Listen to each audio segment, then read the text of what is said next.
word why. What a curious word.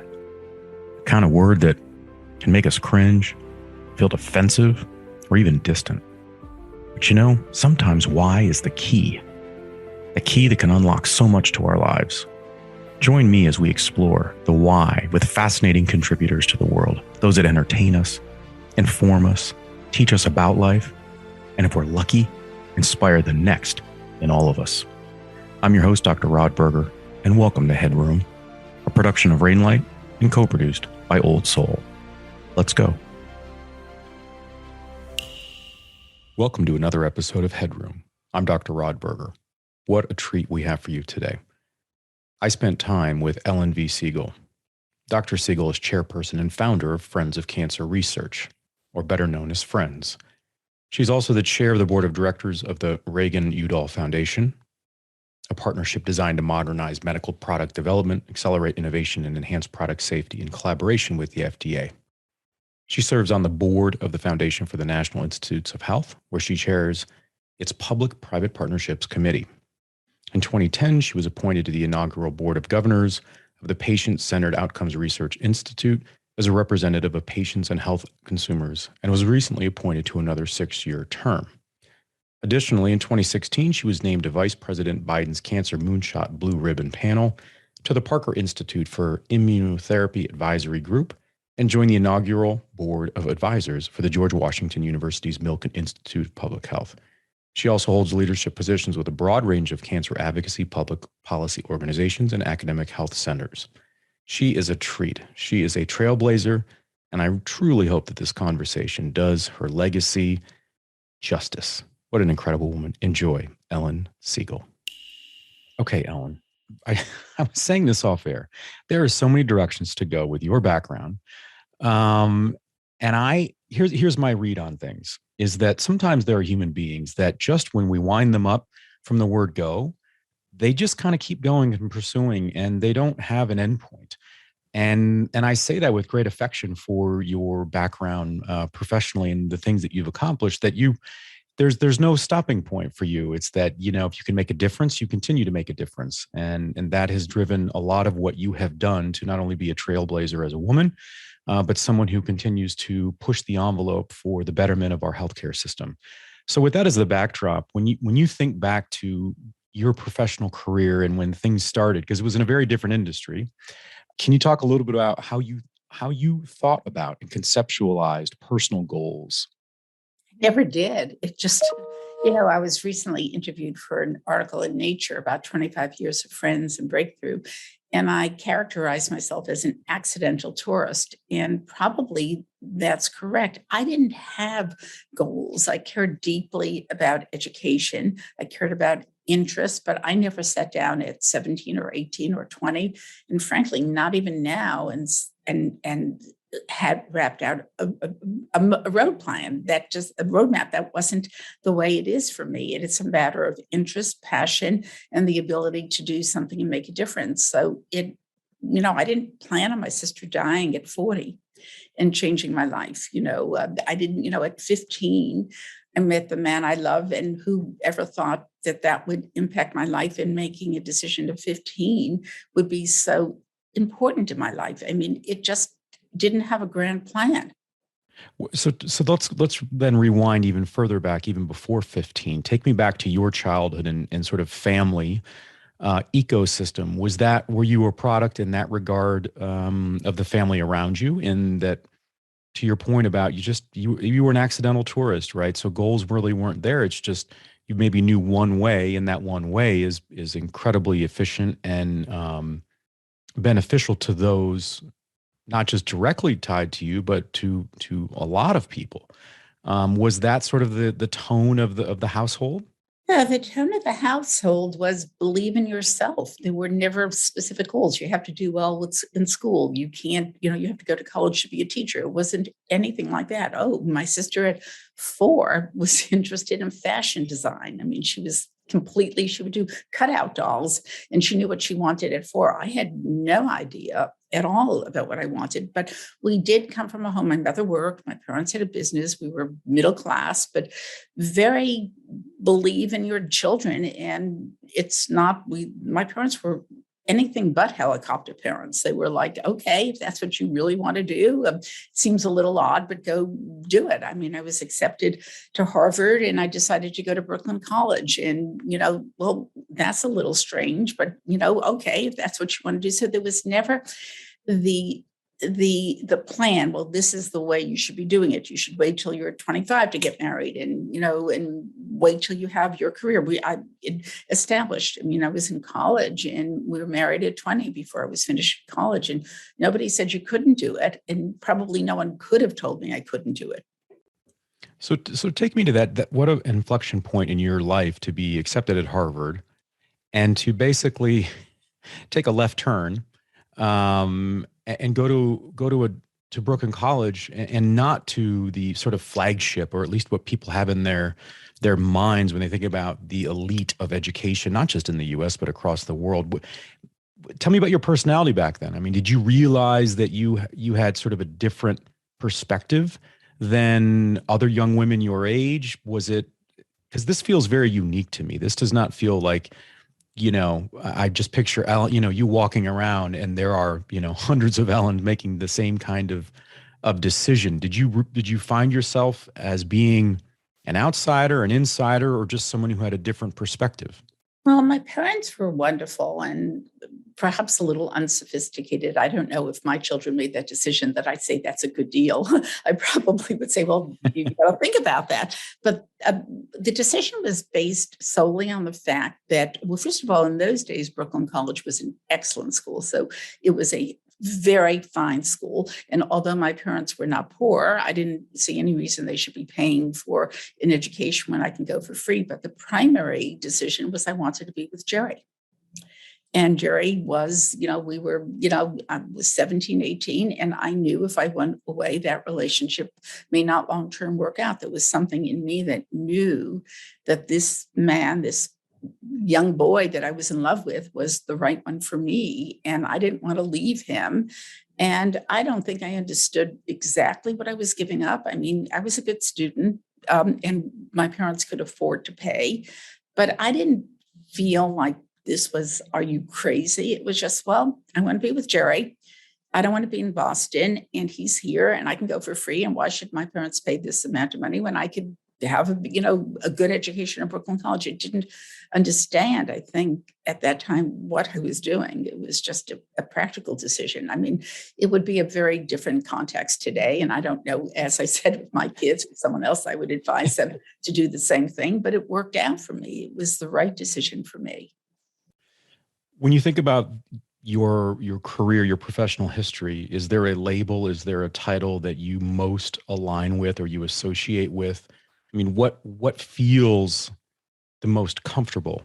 Is it entrepreneur? Is it visionary? Is it, healthcare advocate? Where do you land when you think about how people might describe your efforts professionally?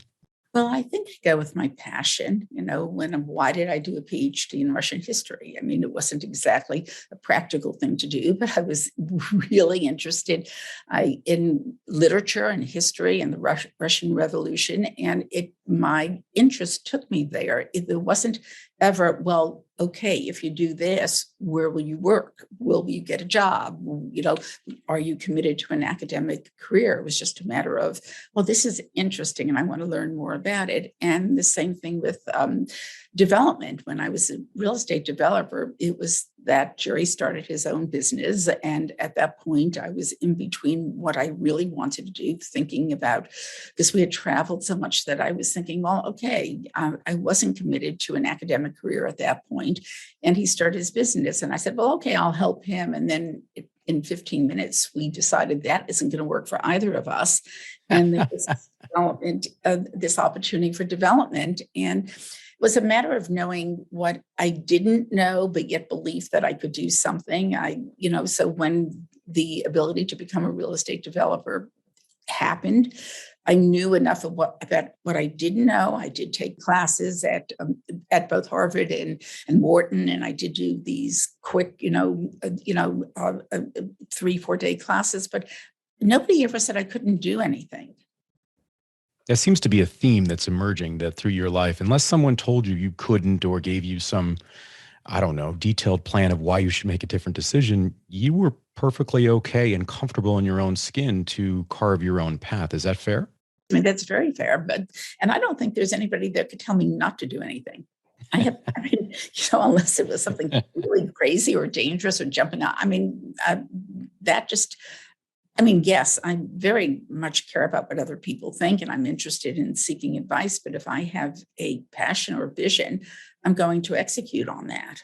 But I am going to take input, and I'm going to be pragmatic about it. I'm not going to be visionary where I just have a vision and don't do anything. Execution is really important to me.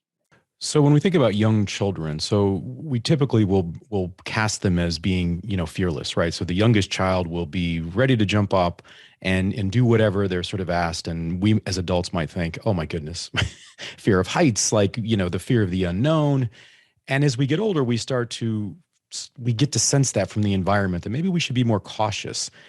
I don't get that sense from you. It's not that you were reckless at all. It's just, I don't know if it's a quiet confidence in that you could figure it out as you go, and or that you just had a much more secure relationship with fear than maybe the average bear. In that, most people, I think they sense maybe what they might not be able to achieve or do, and that prevents them from even trying.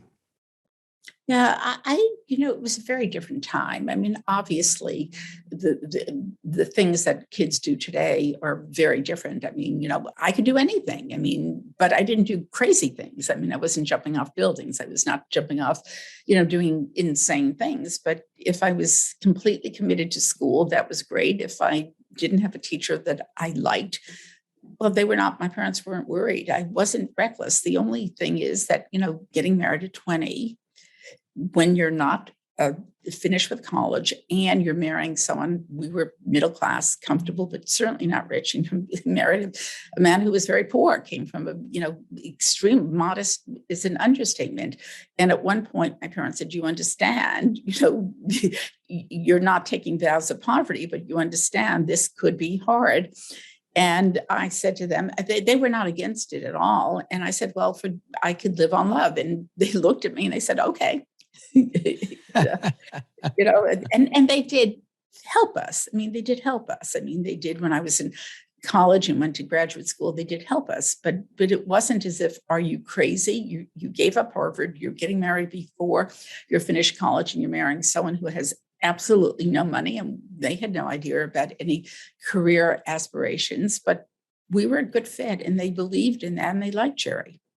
It says a lot about I think your family of origin and sort of the environment that they had created. It had to have been created early on, because there was an absolute confidence in the relationship you had to then feel the power to make decisions, even at a young age, that were consequential, but educated guesses, right? That allowed you to be and experience not just being a woman, but a human.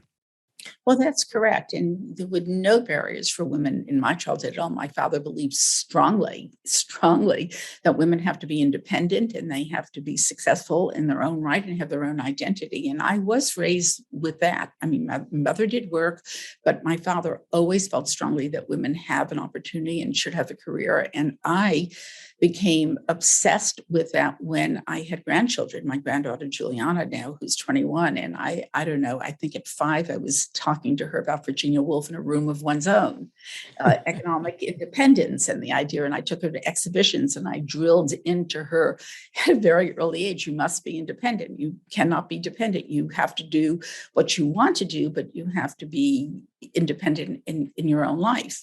And it was really interesting. I remember her rolling her eyes. It once took her to Shakespeare exhibition on women and just insisted on her understanding the role of women. But my parents didn't have to do that with me. They just believed in us. And I had a younger sister, the same thing. I mean, she wanted to be a fashion designer, and that was fine. There was never like, oh, well, how are you going to do that? How are you going to afford yourself? This is a hard career. Do you want to think about it? Not any of the things that we do today to our kids. Take me to the sort of paint the picture for what it was like around you when you built and developed the first residential building on Pennsylvania Avenue. Was that an accomplishment as a woman? Was that an accomplishment just in sort of the development world and real estate? Help me understand the context of the time and the role that you played in that achievement?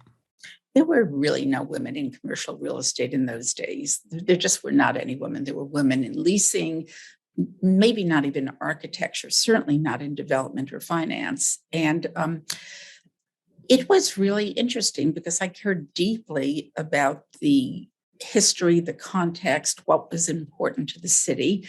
And when I was going to build the first residential on Pennsylvania Avenue, it wasn't a matter of just a box or a building. It had to really meet the environment. It had to meet the needs. At that point, I was chair of the Housing Commission for the DC, for the mayor.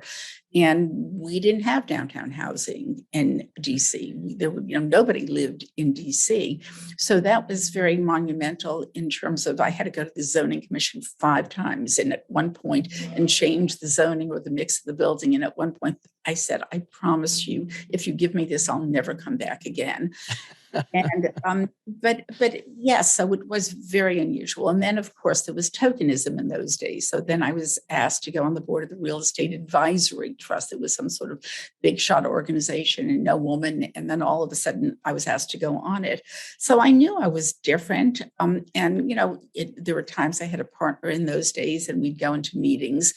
And we'd always look at one another and say, well, this is yours or this is yours. Sometimes the men or the bankers would not even look at me. They would only talk to him. And other times they were fascinated and ignored him. So it was really dependent. It was really funny. And we'd laugh about it. My partner, we were mutually beneficial to one another. We had different, skills and we were synergistic. And it wasn't like, Ellen, be careful of these guys. It was, okay, Shelton, these guys are not going to want to talk to me. So you're going to take the lead. Or other times we'd see the chemistry and say, okay, Ellen, this is yours. You'll go. And I dealt with the citizens groups and I dealt with the zoning and dealt with the architects and dealt with a lot of other issues. And he was dealing with finance and other issues. So we had complementary skills.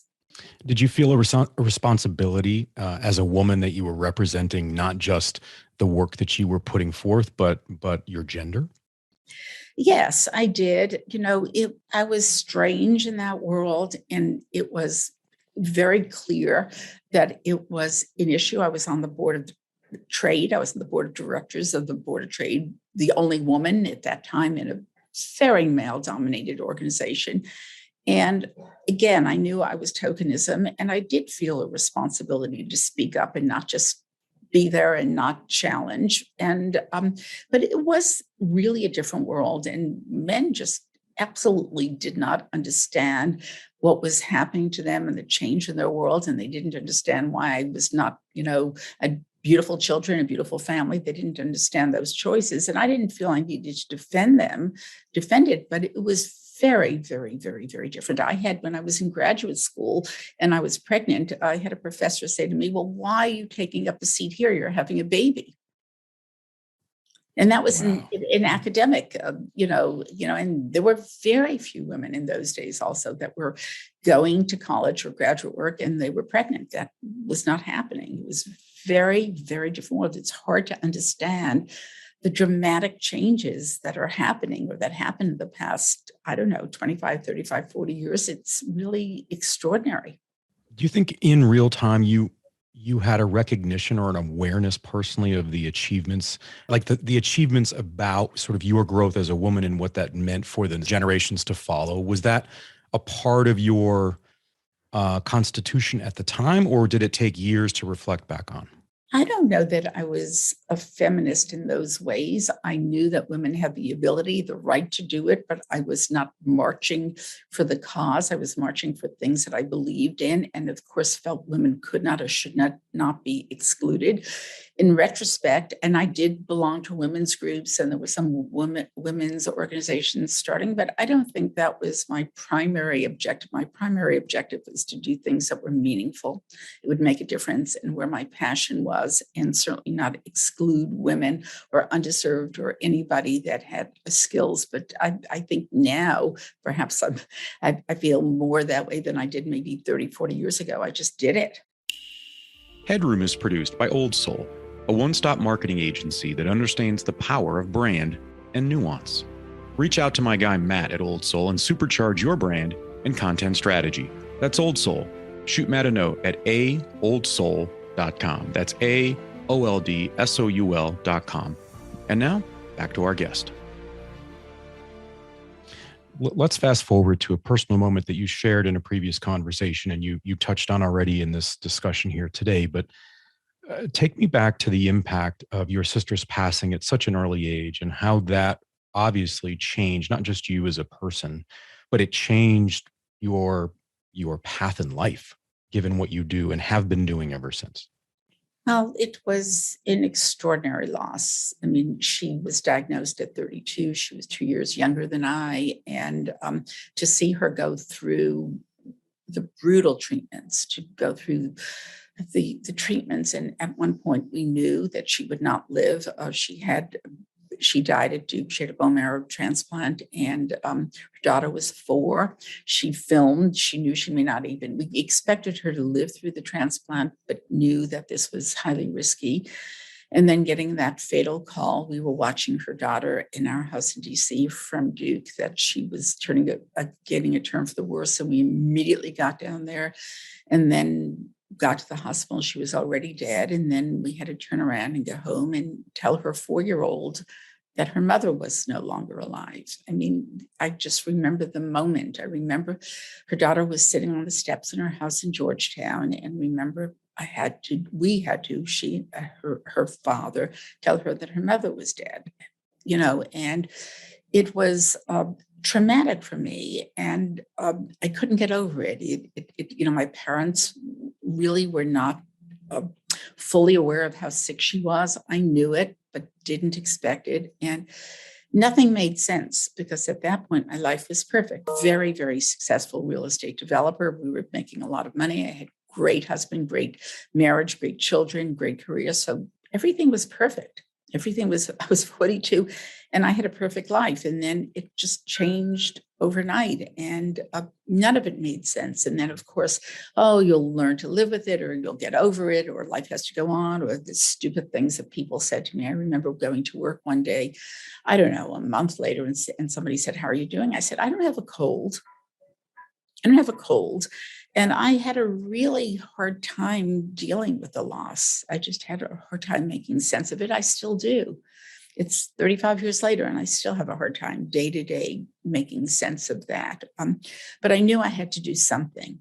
I knew something had to change. Talk about that moment, Ellen, when the light switch went on, because obviously you didn't have a cold, and I think that is very eloquently put. But I would imagine there was a moment, a morning you woke up and said, "I want to do something. I want to do something with the pain that I'm experiencing. I'm smart. I'm accomplished. I know people. Like we can make some inroads here to support other families that are going through what we went through." Well, yes. I mean, my family is a Duke family, and she was treated at Duke, and I knew they did everything humanly possible. So went to Duke and said, "We want to help. We have to change something. We have to prevent this with other people," and started raising a lot of money for Duke, giving a lot of money, getting friends and family to give a lot of money, and then went on the board of the cancer center. And within a few years, 3 years, I became chair of the board of the Duke Cancer Center. And that was interesting, because at that point, it was an old boys network, a bunch of, Southern men. And like, here's this Jewish woman from New York who's a kind of radical leftist and on Duke's, board. What are you doing here? But they kind of liked me because I had a passion and I cared deeply and I wanted to learn a lot. And I spent several years, at Duke. And then at one point, there was a magical moment where I said, Duke alone is not going to, no matter how much money I raise or give, they're not going to solve this problem alone. And then I had an opportunity to be on the National Cancer Advisory Board. I was a presidential appointee, and that was another process. And I was appointed to the National Cancer Advisory Board. And I remember the first time I had a meeting, and everybody else was so extraordinarily accomplished, and I was the token patient advocate. But they had in front of my name Dr. Sigal, so everyone assumed I was a PhD or MD in biomedical, and I wasn't. And I remember they gave us these huge books, hundreds and hundreds of thousands of pages to read, and I read everything. and didn't understand anything. And I was extraordinarily intimidated. I mean, I'll never forget the first meeting at this huge conference room at the National Cancer Institute, saying, what am I doing here? I mean, how am I going to make a difference? And, I stayed with it. I listened. I read everything, didn't understand 90% of what I was reading. And at one point, they decided they didn't know what to do with me, and they put me in charge of the budget. So I chaired the budget for the National Cancer Advisory Board. And at the time, the head of the national, we had a bypass budget, and the head of the National Cancer Institute had what they called a bypass budget meant for Congress. And it was something like 700 pages. It was a ridiculous document. And I said to him, I went into his office and I marched into his office and I said, I'm pretty smart and I don't understand this budget at all. How are you going to have members of Congress understand this budget if I'm sitting here? They're less educated in cancer than I am. This budget makes no sense. You're not talking in human terms where people can relate to what you're trying to do. And he literally shoved the document in my face and said to me across the table and said, this is a scholarly document. I'll dare you. And I said, this is a scholarly document, not for scholars. And then shortly after, he changed. Klausner came to the NCI, and he was inspirational. And I spoke to him, and he got it. He understood if we were going to advocate for cancer, we had to advocate in terms of people related to or understood. 1,000-page documents were not going to make the case for why we needed cancer funding. But I was not intimidated. At that point, I had enough confidence, but it took me a year or so to really understand where I could make a contribution and where my voice would be listened to without feeling hugely embarrassed. And I also knew who to listen to and who not to. How have these experiences impacted your role in working or mentoring or advising women coming up through their career? Well, I tell them to go to be secure, to listen, not to let any artificial barriers stop them, and to really think about what they want to achieve. And I don't accept no as an answer, but they have to do their homework. I mean, I worked hard at this, I wasn't just passionate. I was really interested in execution and the ability to get something done and compromise. At one point I wanted everything. When I started my work on FDA, I insisted that everything had to change in cancer overnight. And guess what? Everything couldn't change overnight, but I was willing to work with them and convince others that we have to start to be pragmatic and moderate, and they need to understand the goals, and over time, we will get what we need. So it is a matter of being aspirational, but also being practical. And women have to do that too. We can't always have it all. We have to understand that sometimes compromise is important, but not compromise on values. Ellen, it feels like we live in a very divisive time where isms continue to, it feels like boil up to the surface in ways that we haven't seen for decades. We see it in our education systems. We see it sort of all throughout society.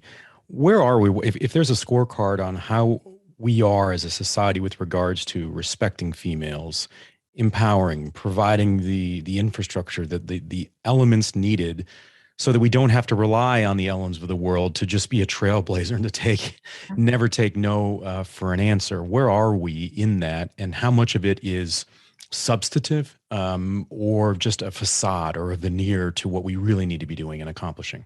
Well, I think there have been enormous gains for women. I think it has changed substantially, but of course, some of it is cultural. And, I live in a world where women are today accepted easily, and that isn't, the barriers are not there. I do think women of color, minorities, or underserved, or people that don't have those advantages are still struggling, and we have to be very careful to advocate for them.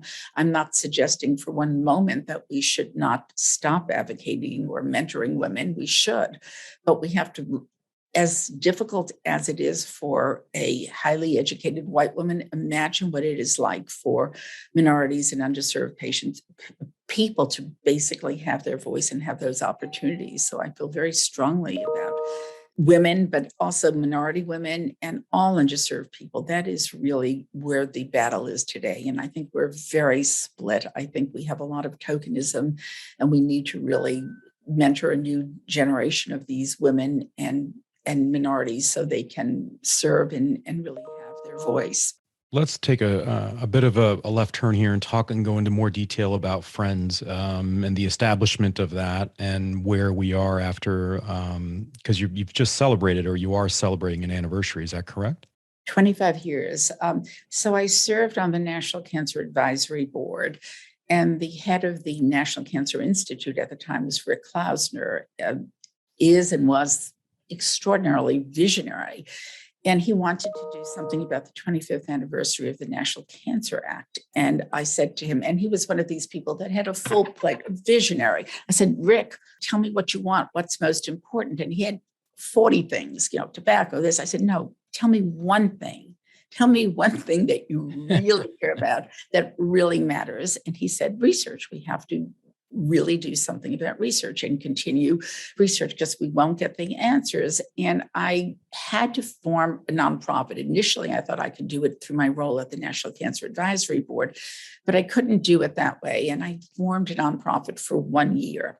And I went to my partner and I said, I'm going to take a leave of absence. I'm not going to do any development for a year. And I'm going to advocate for cancer research funding. And the formula was going all over the country to members of Congress where there are cancer centers and really telling them that cancer matters in your community. People that are voting for you care about what you do about research funding. So we went where the money was. We went to members who were on appropriations, on all the key committees, and almost always matched up where there was a cancer center and patients that were being treated.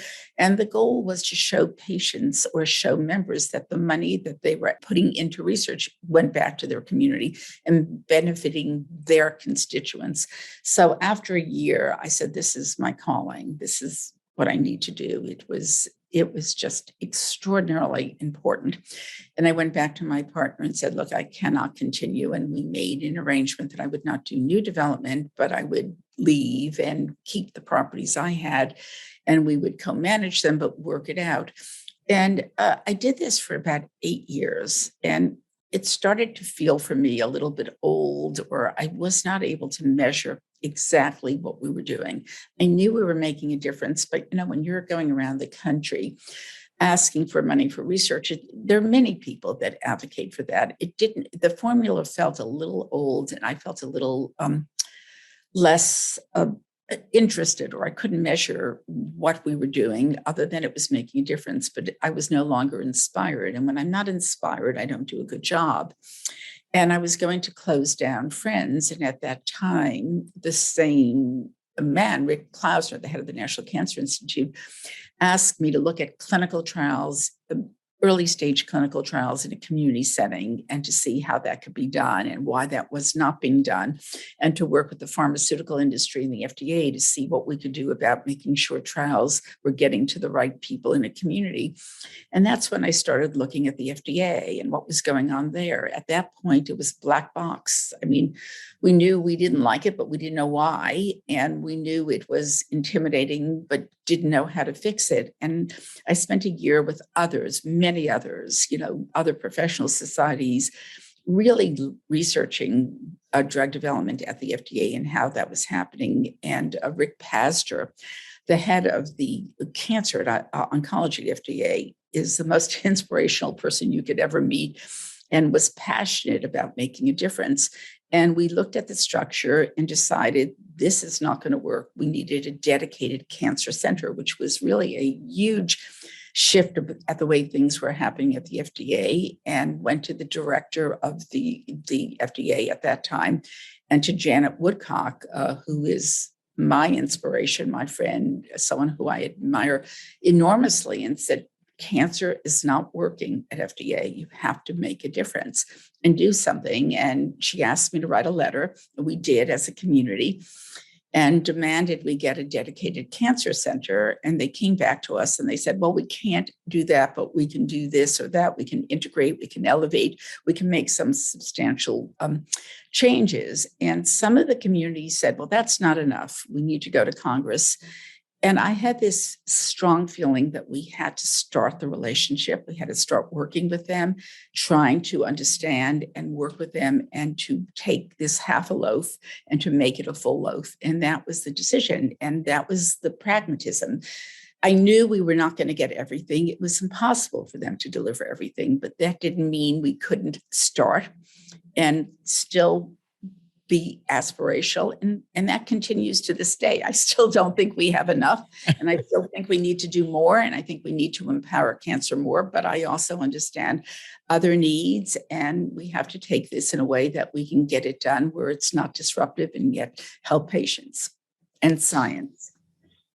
So let's close with this, Ellen. So, people will talk about what chapter they feel like they are in their lives, right? And what they've accomplished or haven't accomplished. But, I get the sense from you that we're not even sort of halfway through the book of Ellen here in regards to what you have left to accomplish and to pursue. What is the moral of your story when you think about not just empowering women, but just I think humans in general when it comes to perseverance? It comes to a understanding and a relationship to fear that is not debilitating, but empowering. Well, I think passion and never giving up is really important. We are going to have losses. We are going to have disappointments. We're going to be defeated. And we're going to have enormous pain. But we wake up the next morning and go on and figure out how to sustain and not give up.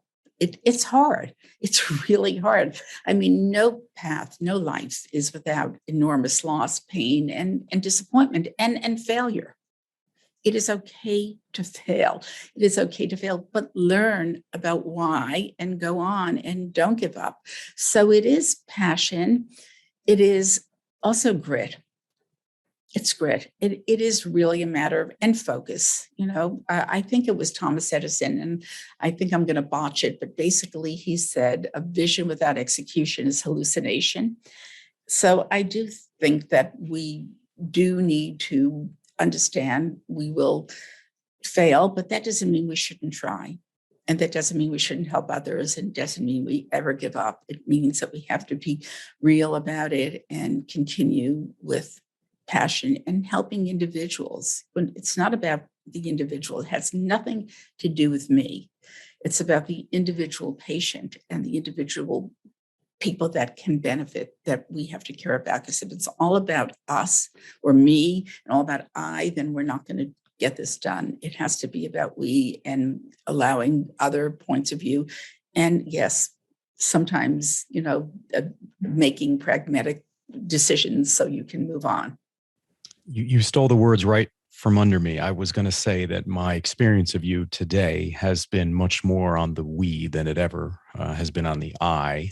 And if I'm going to take anything as being the one benefiting from this conversation, it's that you have never approached, just in general, you haven't approached life from a perspective of what you could gain out of this. It was more a pursuit to understand, to grow, and to incorporate in the we. And I think those that interact with you, interface with all the work that you've done at the national level are for the better. And we want to thank you. I want to thank Ellen Sigal. What a pleasure.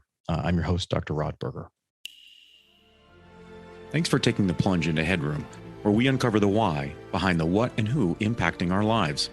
HeadRoom is a production of Rainlight and co-produced by our friends at Old Soul. I'm your host, Dr. Rod Berger, and this is HeadRoom.